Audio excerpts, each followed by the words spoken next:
Hey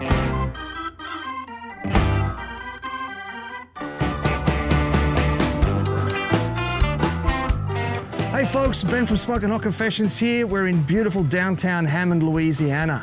And the first gentleman to show me some hospitality today is Mike from Quau. Mate, how you going? Everything's going fine. We haven't cooked for 5 months, but we haven't forgotten how to do it. This is, I think we're up to about our 490th contest, so it's something that just kind of comes natural after you do so many. Wow, so how long ago did you start in competition barbecue then? We started actually 20 years ago. We did a couple backyard contests, and then the next year we started doing KCBS. And you kind of get addicted to it. You certainly do, yeah. I can relate to that.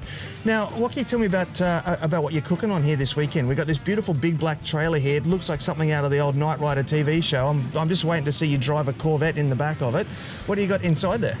I've got a Deep South, which is my main cooker, and then I've got a Peoria custom cooker. We call it a mini meat monster, which is basically a real high-tech grill, insulated, double wall. We can use it with like a barbecue guru, throttle it down, or we can open it up and let it get up. You know, when we're cooking steaks, we can let the grill grates get like 600 degrees, so we get nice marks on it. Oh, beautiful. And so, has it been performing well for you this weekend? Yeah, so far, yeah. And I just put a rotisserie in the grill, and I did a test run last night. I was pleased with the results, because I used to use a rotisserie on chicken all the time, and once we got in the trailer, it was the grills I were using didn't lend themselves to cooking inside. So we do all our cooking inside. We have good ventilation, which we learned at first we didn't. So I put a 460 cubic foot exhaust fan in. Now we don't have any problems. Yeah, I can imagine in a closed space like that trailer, that would get pretty bad pretty quick. Yeah, it did. I'm a cigar smoker, and you know, I don't mind the good smoke, but that smoke's not. It's a little acrid, you know. So. Yeah. So how many years have you been coming here to the Hammond BBQ Challenge? Oh, this will be this is our 14th year here. It's probably one of our favorite contests, and I'll come here as long as I can.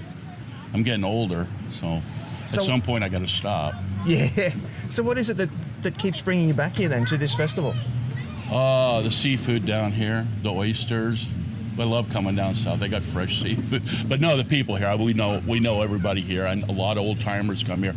And I look around and, you know, a lot of new cooks and stuff, but there's still people that started cooking when I started 19 years ago. So, you know, we get a visit with them. So a lot of Southern hospitality too. That's what I've heard about Eric. Apparently, the competitors come here almost for what he puts on around the competition as much as they do for the competition itself. Right. They feed you Friday night, and then they have breakfast Saturday morning for you too. So I just smelled that this morning, and I had to hit the road here, but I was like, oh, it smells so good. Yeah, it's good stuff. So of the hand-ins that you got to do today, what do you think is going to be your strongest hand-in? The last few years, brisket has been. I mean, through our whole career, brisket's been one of our better categories. We were Team of the Year in KCBS one year, and I think we were second several years too in brisket. Wow! And it's just one of those good categories. We just learned how to do it.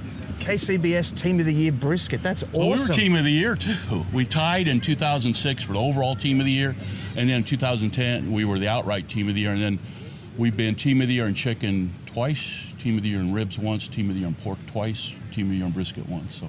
Wow, so you just hit them all then?